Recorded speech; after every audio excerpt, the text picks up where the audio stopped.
Yes, everybody, welcome back to Talking Wolves. Welcome back to another match preview, another home game at Molineux as Brentford visit Wolverhampton this weekend. Hopefully, Wolves can build on the victory over Chelsea on Saturday. Confidence is a little bit higher, morale is good amongst the fans, and I'm hoping that it's going to be another successful day at the office for Lopetegui and the team. As always, we're going to be giving my thoughts, the latest team news, my predicted lineup, and we'll have the Brentford perspective later on in the video as well. But like I said, great win for Wolves against Chelsea. Lopetegui changed the team up a little bit. Obviously, we had no Neves. We've got no Neves again this weekend as he's suspended still, serving his final game of his 2-game suspension. So it's going to be interesting. I personally would go unchanged. We'll talk about that in a second when we look at the team. But Lopetegui had his pre-match press conference today. He said there's no new team news really. Everyone who was fit last weekend is fit again. And he said Raul Jimenez and Ryan Aït-Nouri are both going to be fighting for a place in the squad. Obviously, Aït-Nouri has been left out the last few weeks. Nobody really sure why. Jimenez the last week or so as well. Which possibly sort of shows, I mean, with Jimenez, possibly shows what Lopetegui's thinking is going into next season and the summer transfer window as well, who has Raul Jimenez's time at Wolves come to an end? Who knows? But really hoping that we can build on a successful win last weekend, because another win this weekend would give Wolves a massive boost going into a couple of fixtures against teams in and around us towards the end of the month. Brentford, great side, obviously. Last season, well, 3 times we've played them since they've been promoted, all 3 being very close games. The last time they came to Molineux, they frustrated the hell out of us. You remember the whole incident with David Raya and his goalkeeper glove being ripped halfway through the second half. And then we got our own back, obviously, at Brentford's ground last season. And earlier this campaign, we did get a draw with them. Obviously, Diego Costa getting sent off at the end of that game as well. But I'm hoping with Brentford coming to Wolves, we can give them a good game. Hopefully the atmosphere is great again, because Molineux was much better last weekend in my opinion. And I think the key is just to try and get off to a quick start. If we can try and get the first goal, get an early goal, we'll be fine. Good amount of clean sheets the last few weeks for Wolves.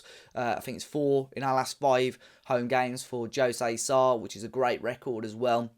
But let's jump into my team for this match. Like I said, I've gone unchanged for this game. I think everyone worked their socks off last weekend and really deserved that performance. So I've gone with Jose Sarr in goal, Nelson Semedo, Craig Dawson, Max Kilman and Totti Gomez keeping his place at left back, who I thought had a really good game. Could be crucial in regards to trying to help out the team. I think he played in the away win last season as well. He got wrongly sent off, if you remember, and VAR changed that decision.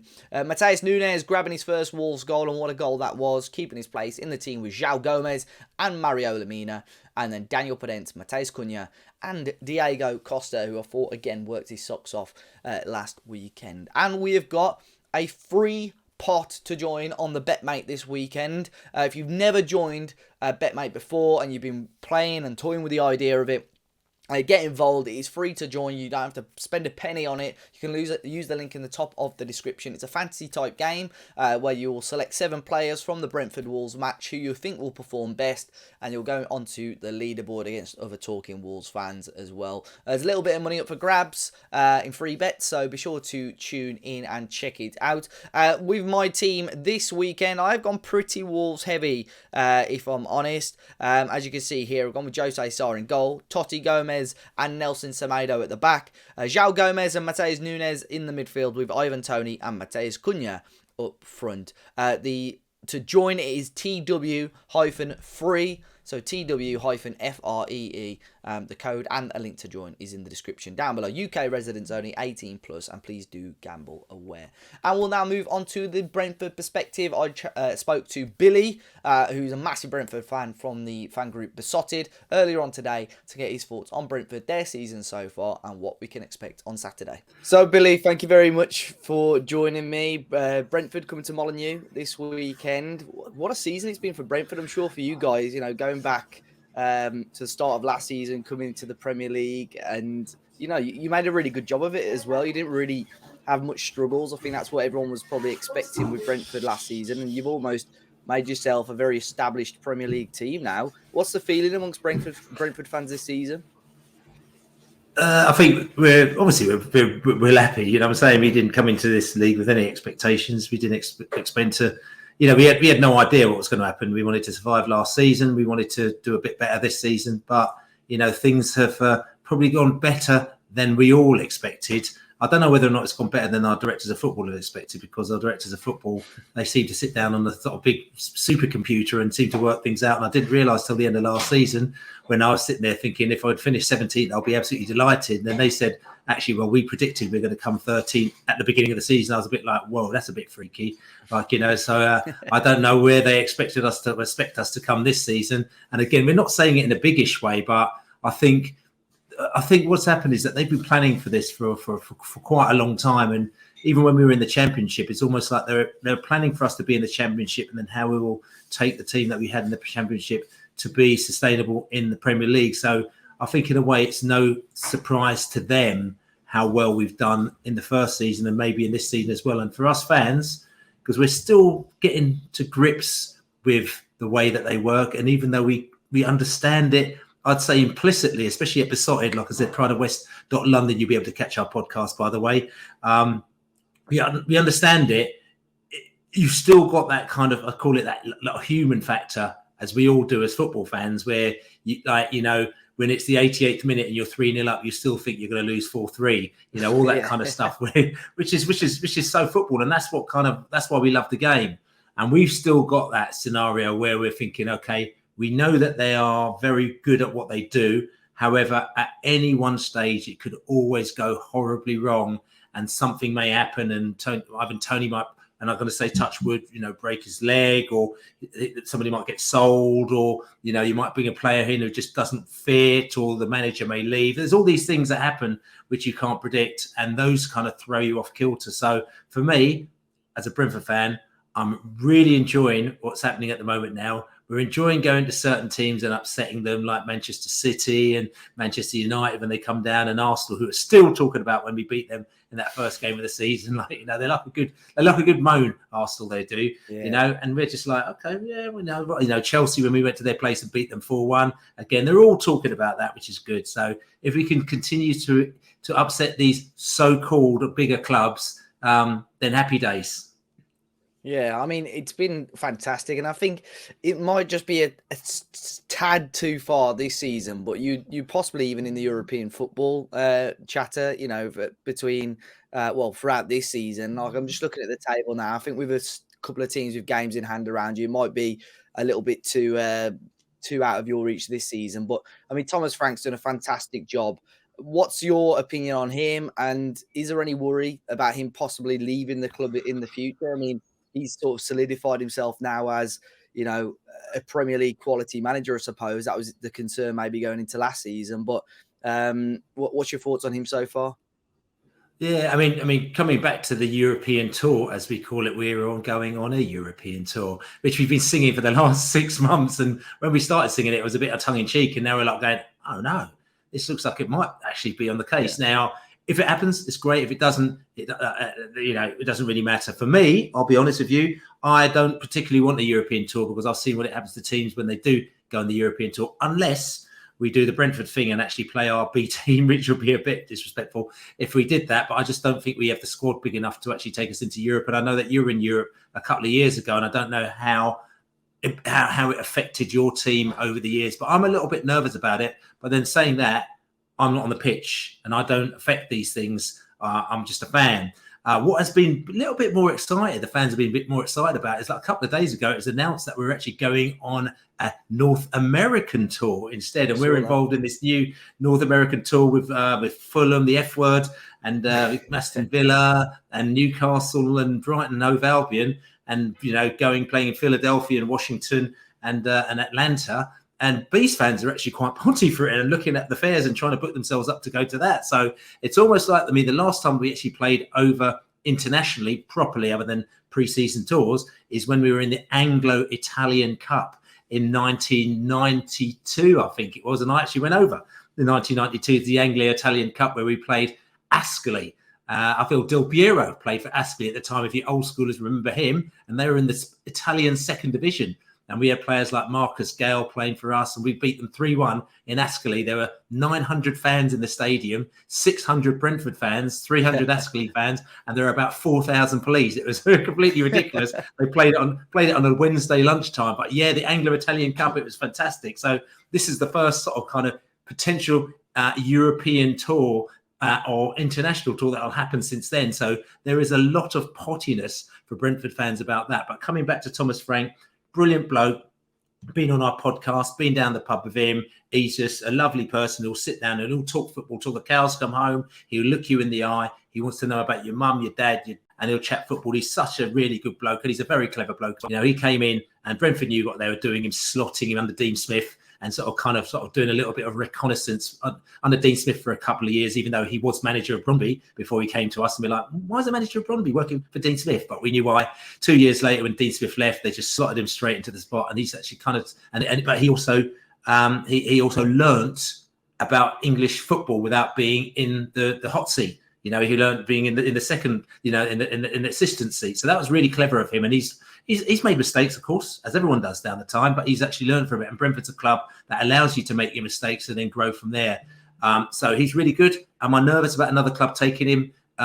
Listen, if I said that I wasn't, of course, you know, I'll be probably lying. But then saying that, he also knows where his bread is buttered, and he knows that Brentford are the type of club that will go, tell you what, you know, you continue to grow with us. You can do. You'll be financially awarded. You know, do you need £10 million a year? Do you need 20? You know, most people don't really, but they'll take it. You know, do you need that? So what do you need to keep you comfortable? And realizing that, you know, if you go into a job, then you're not going to be sweating yourself and, you know, be sacked if you lose 9 games in a row, as he did with Brentford. He lost his first 8. His first 10 matches, he lost 8.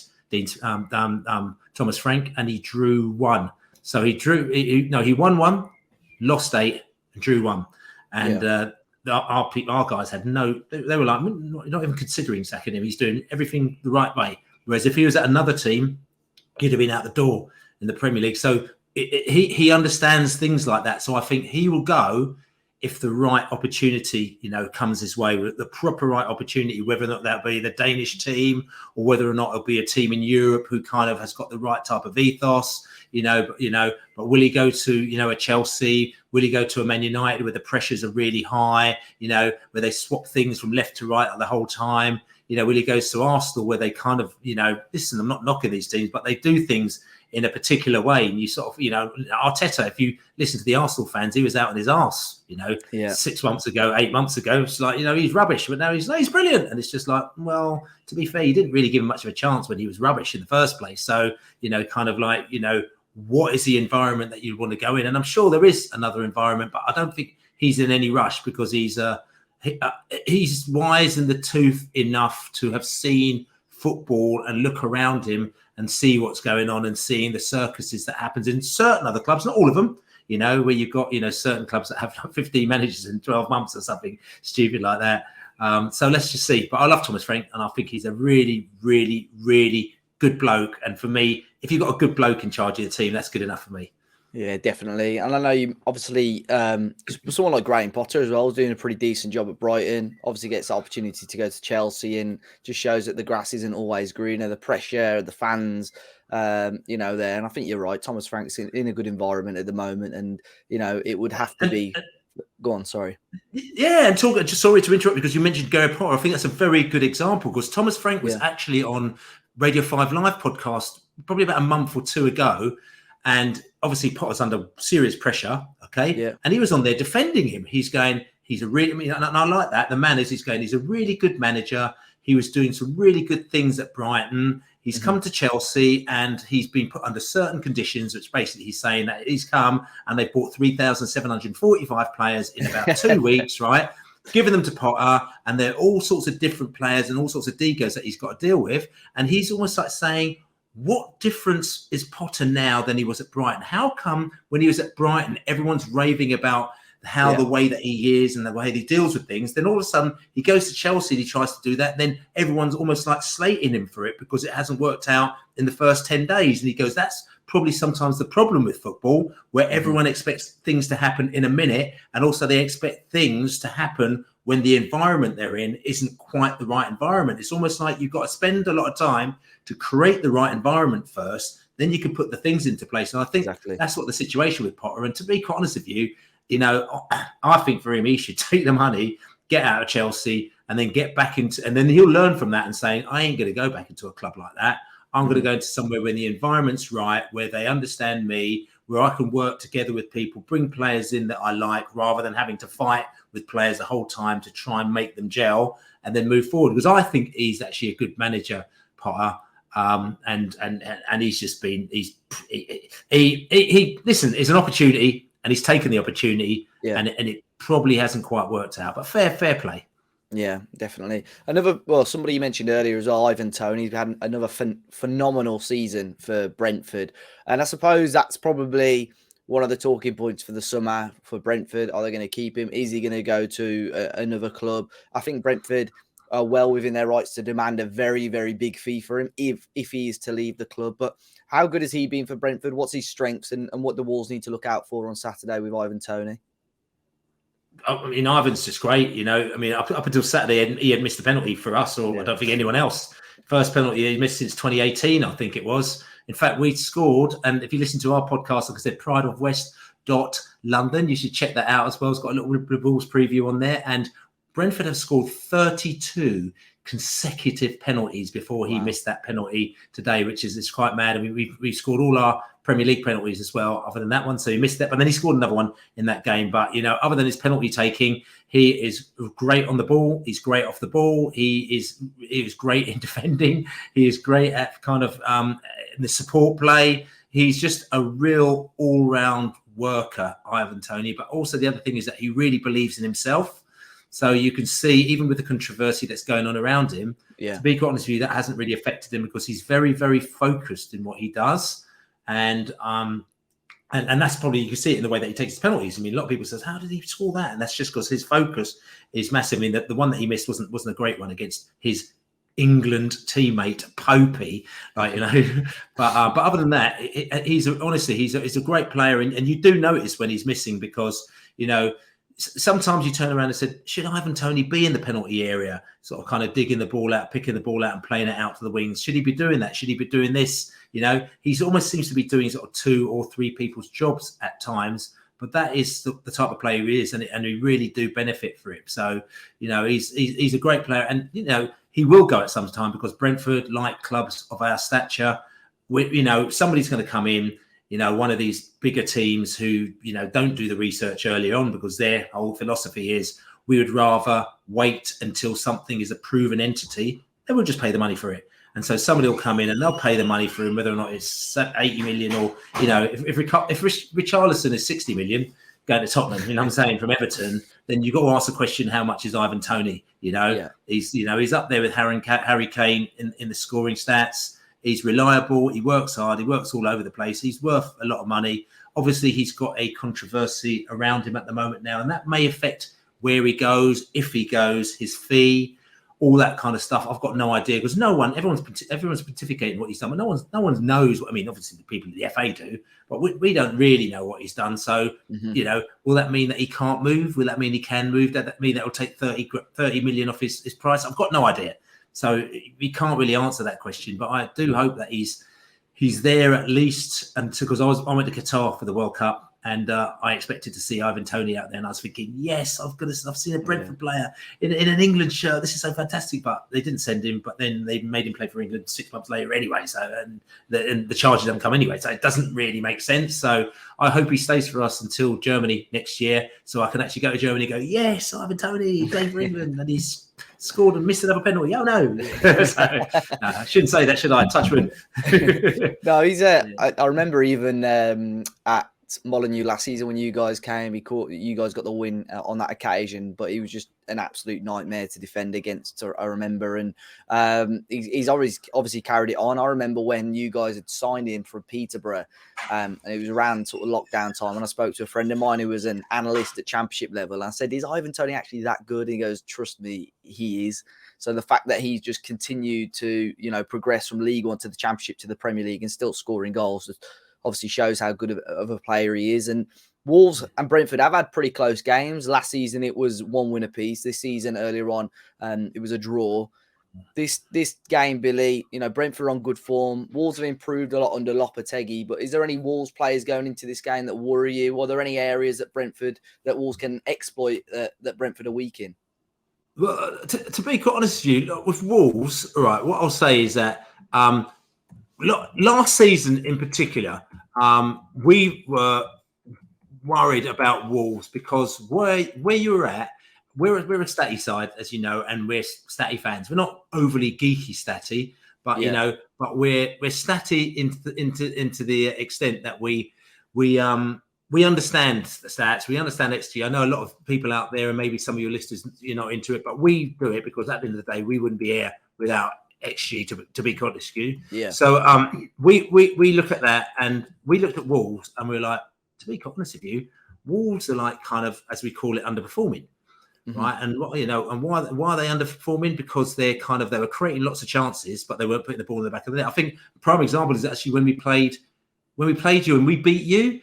But I think before that, you were kind of like, basically, you were kind of creating a lot, but you weren't scoring a lot. And I was speaking to your fans in the pub before the match, and they were explaining that. I said, we're a bit worried about this game because we're going into this game, and we came out that first season with a not bad record. We played in mid-September, I think it was, and we thought, we think that you're going to give us quite a few problems. And if I remember rightly, I think that there were a few. You did give us a few issues, but at the end of the day, I think you did put them with the ball in the back of the net, and we came in and we did put the ball in the back of the net. And then there's also the controversy about the how we managed the time. How some of our players managed the time, as we have seen in the Premier League, how many teams seem to be able to do the same thing.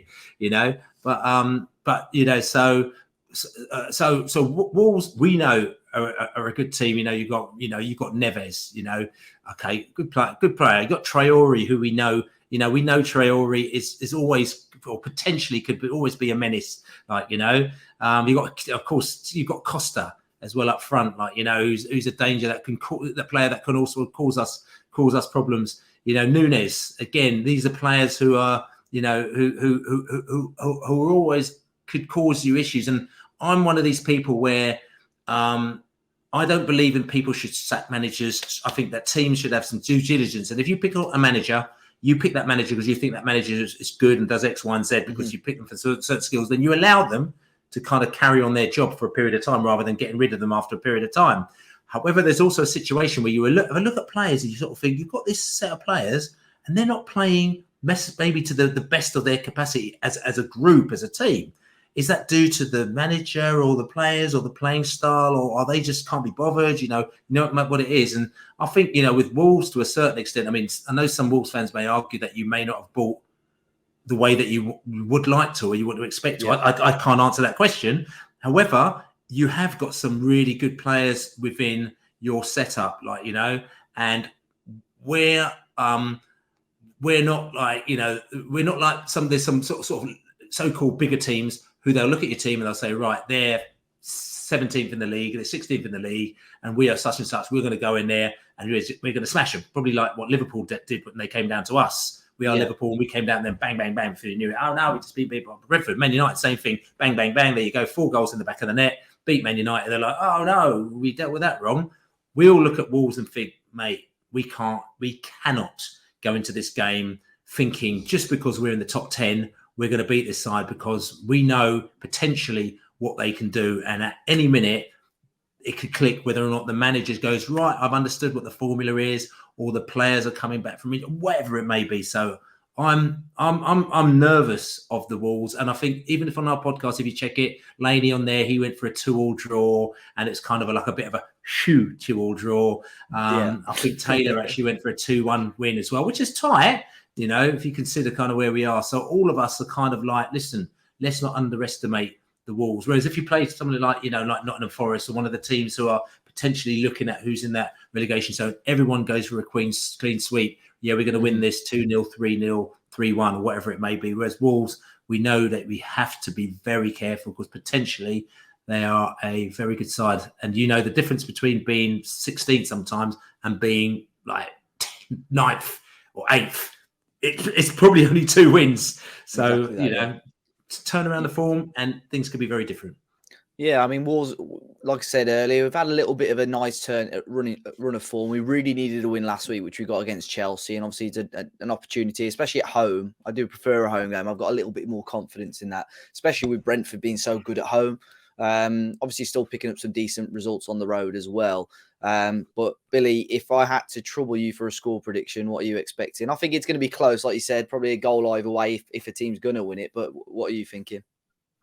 I have actually said on our podcast, which you can catch on prideofwest.london, and I'm not saying this disrespectful because I really appreciate you for inviting me onto your My pod pleasure. as well. So really, really appreciate that. And I'm not saying it out of disrespect to the Wolves fans, but I have actually said 2-0 to Brentford. But the only reason why I've said that, it's not the only reason why I've said that, is that basically every week I've gone for a 2-0 to Brentford, and I don't think it has come in as yet. So every week I keep on going 2-0, hoping eventually the horse is going to come in. So fingers crossed I can go 2-0 to Brentford, then I can ditch that one and actually predict something that I actually really think that might happen. So I've gone 2-0 to the mighty Bees. Yeah, and fingers crossed, for Brentford after this Saturday, of course, it's a successful end to the season. I think, like I said, the European tour would be fantastic for you guys. When we went to Europe, to be fair, the following season, we had a good year as well, but some great memories, which I'm sure, Billy, you've been all over the country following Brentford, and I'm sure you'd like to make some more memories as well. So fingers crossed that does happen in the future for Brentford as well.